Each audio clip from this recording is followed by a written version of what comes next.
안녕하십니까. 어, 턱얼굴뼈 수술에 가이드라인을 제공하는 중앙대학교 병원 이의룡입니다. 반갑습니다. 오랜만에 뵙습니다, 여러분. 지난주에 제가 휴가 기간이어서 한 주 영상을 올리지 못하였습니다. 오늘 주제는 여러분들이 많은 분들이 궁금해하시는 주제 중에 하나입니다.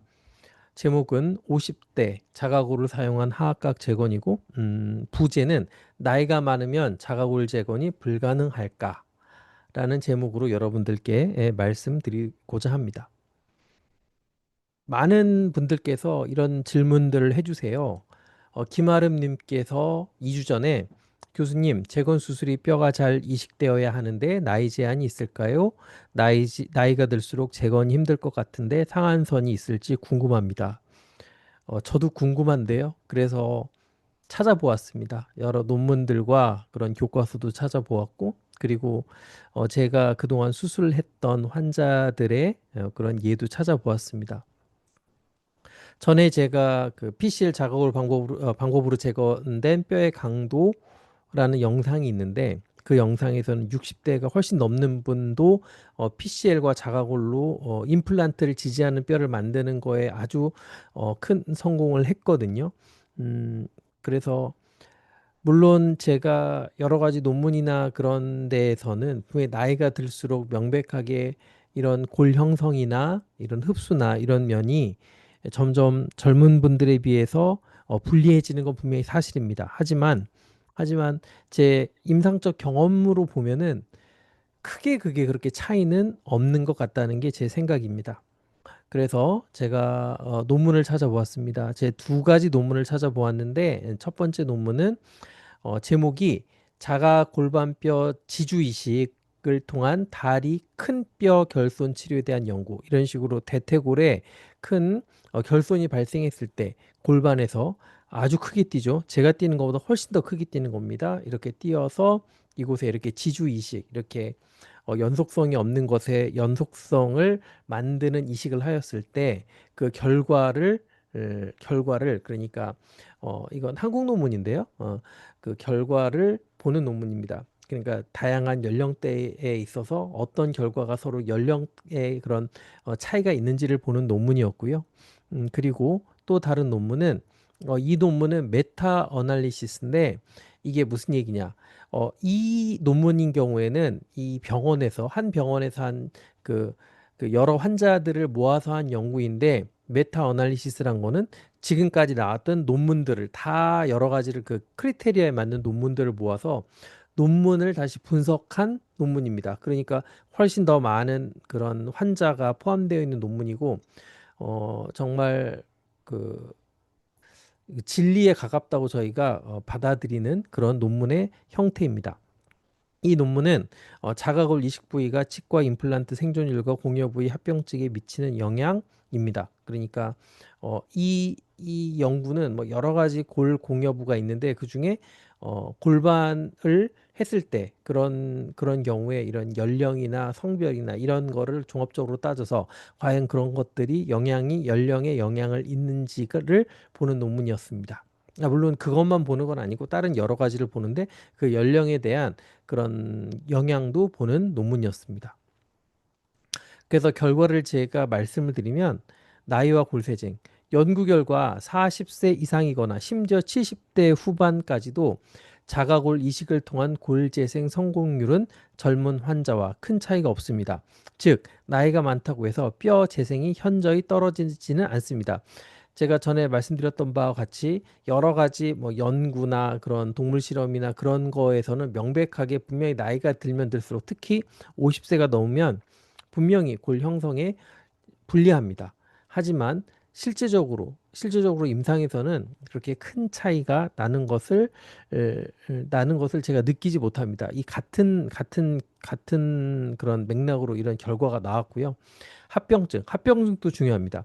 하악골 재건에서 합병증 발생은 나이와 관련이 없었습니다. 30대나 40대 환자 모두 비슷한 합병증 위험을 보였습니다.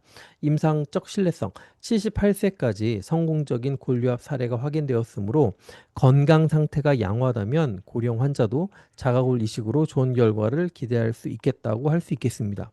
그리고 주의사항입니다. 개별 환자의 전반적인 건강 상태, 당뇨, 흡연, 영양 상태가 오히려 나이보다 훨씬 더 골재생과 합병증에 영향을 줄 수 있습니다.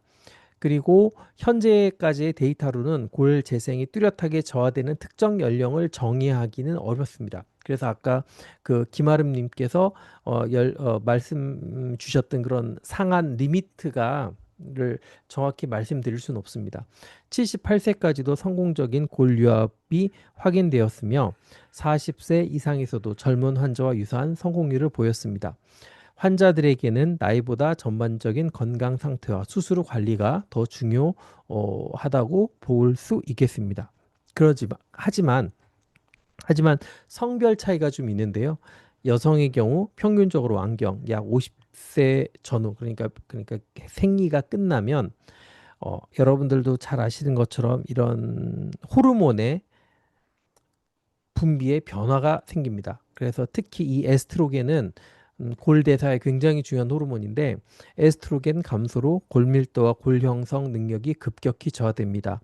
이로 인해 같은 연령대의 남성보다 골 치유가 느리고 불량할 수 있다는 보고가 다수 있었습니다. 그래서 그런 여러 가지 논문들과 제 임상적인 경험을 종합했을 때 여성은 가능하면 생리가 끝나기 전에 그리고 남성은 50대까지 하면은 큰 결과에 그 젊을 때 하나 이때 하나 큰 영향은 없는 것 같습니다. 그래서 제가 여러분들께 드리는 기준은 이것입니다. 다시 말씀드리면 여성은 생리하는 중에 남성은 50대까지입니다. 자, 케이스 말씀드리겠습니다.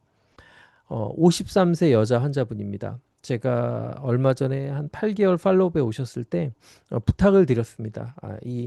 이렇게 그 나이 드신 분들도 과연 골 재생이 잘 되는지 궁금해 하시기 때문에 좀 동의를 이런 그 유튜브에 제가 이렇게 이런 거를 그 이렇게 영상을 만드는 거에 대해서 좀 동의를 해주셨으면 좋겠다라고 부탁을 드렸는데 다행히 감사하게도 동의를 해주셨습니다. 먼저 감사 인사를 드리고요. 53세 여자 환자분이고 2019년 1월에 긴 곡선 사각턱 절제술을 받으셨습니다. 그리고 개선하고 싶다고 하시는 부분은 첫째 안면 비대칭, 좌측 턱 패임, 우측 턱은 만족한다. 그래서 좌측이 우측과 같이 재건되기를 원하셨습니다. 상태를 보겠습니다. 정모를 보면 큰 차이 없고 큰 좌우에 큰 차이가 없는데 측모에서 보면 오른쪽은 잘 이렇게 절제가 되었는데 왼쪽은 오른쪽보다 더 절제가 되었습니다. 이쪽 체부도 오른쪽보다 좀 더 절제가 되었고요. 그래서 결과적으로 오른쪽은 괜찮은데 왼쪽은 이렇게 페임이 발생하였습니다. 그래서 이곳이 페임이 발생해서 전에 제가 영상에서 말씀드린 바와 같이 이렇게 심샘 그러니까 악화선이 이렇게 노출이 되었습니다. 그리고 어, 제가 찍은 사진인데요. 뭐 완전히 측모도 아니고 45도도 아니고 좀 애매한 각도인데 이곳에 사각턱에 이런 뚜렷한 아웃라인이 없이 이렇게 페임이 발생하였습니다. 그래서 목과 볼 사이에 명확한 뚜렷한 경계가 없고 이게 패여 있어서 상당히 이 부분을 개선하고 싶으셨고요. 그리고 무엇보다도 빛을 이렇게 좀 더 받으면 굉장히 이곳이 부각돼 보인다고 말씀하셨습니다. 이거는 제가 잘못 쓴 거고요. 광대 축소수는 아니고 긴 곡선 사각턱 절제 후입니다. 근데 이때 저한테 오시고 한참 후에 다시 오셨는데 한 1년, 2년 후에 오셨는데 오셨을 때는 이렇게 본시멘트로 잘 재건을 하셨습니다. 그런데 이분께서는 이 본시멘트가 좀 크다고 특히 이 체부가 크다고 약간 이물감도 턱 끝에는 이물감도 있다고 하셔서 이 본시멘트를 제거한 후에 이곳을 자가골로 재건을 원한다고 하셔서 오셨습니다. 물론 좀 걱정도 하셨고요. 과연 자기가 나이도 있는데 이게 과연 가능할지 이렇게 그런 부분에 대해서 걱정도 하셨습니다. 그래서 일단 좌측만 재건을 하기로 계획을 세웠고요. PCL과 골반뼈를 이용한 재건을 계획하였습니다. PCL을 디자인하였고요. 전에 본시멘트는 오른쪽 앞턱까지 재건이 되어 있는데 그 왼쪽만 하기로 했습니다. 그리고 가이드를 디자인하였습니다. 수술 후 8개월 후입니다. 앞모습인데 이곳에 약간 파인 부분이 이렇게 잘 재건이 되었음이 관찰됩니다. 이 앞에 이 신경 아래 이 페인 부분도 이렇게 잘 재건이 되었고요. 그리고 측모에서 보면은 전에 이렇게 왼쪽이 작으니까 이 건너편에 있는 오른쪽 턱이 보이는데 이제는 왼쪽 턱이 잘 재건이 되었기 때문에 오른쪽 턱이 보이지 않습니다. 그리고 이곳에 체부의 페임도 잘 개선이 되었습니다. 그리고 이거는 T2의 원투인데 그러니까 이건 재건된 후죠. 그러니까 재료는 다르지만 이렇게 보이시멘트와 이걸 파노라마 사진으로 비교했는데 거의 비슷하게 되었습니다. 하지만 저는 이 오른쪽은 안 했고요.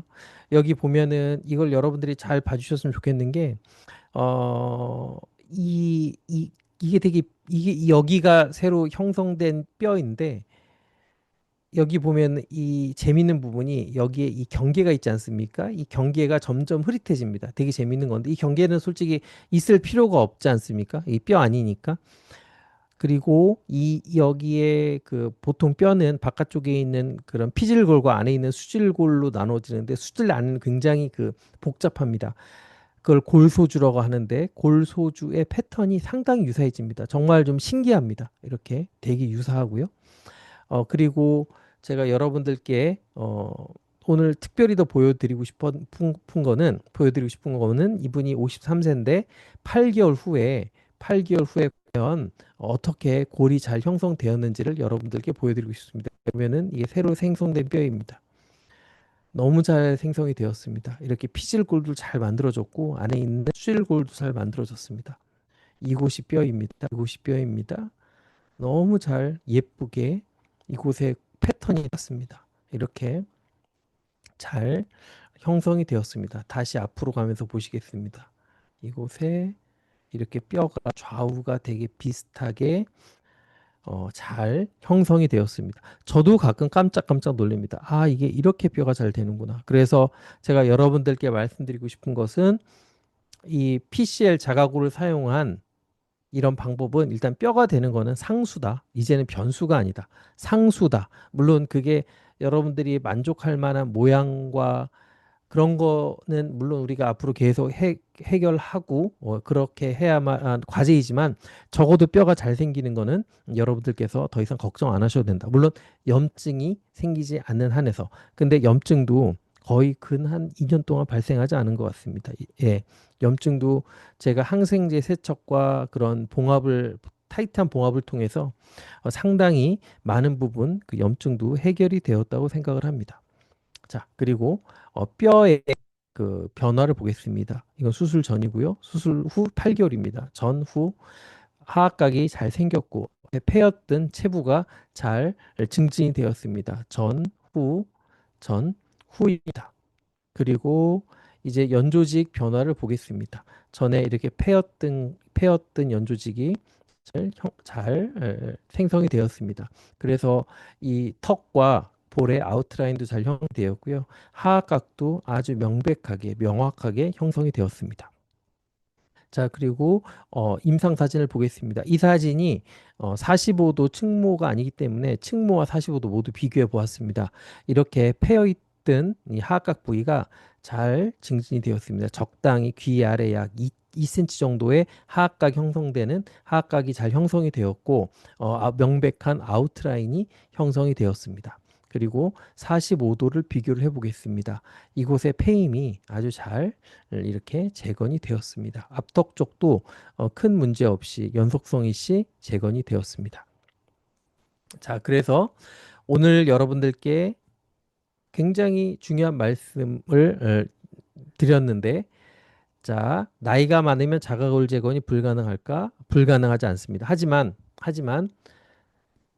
제가 여러분들한테 드리는 권고안은 여자분들은 생리가 끝나기 전에, 남자분들은 그래도 가능하면 50대까지는 받았으면 좋겠다. 그때까지만 받으면 제 경험도 그렇고 여러 논문도 그렇고 큰 차이 없이 좋은 결과를 우리가 예측해 볼 수 있겠습니다.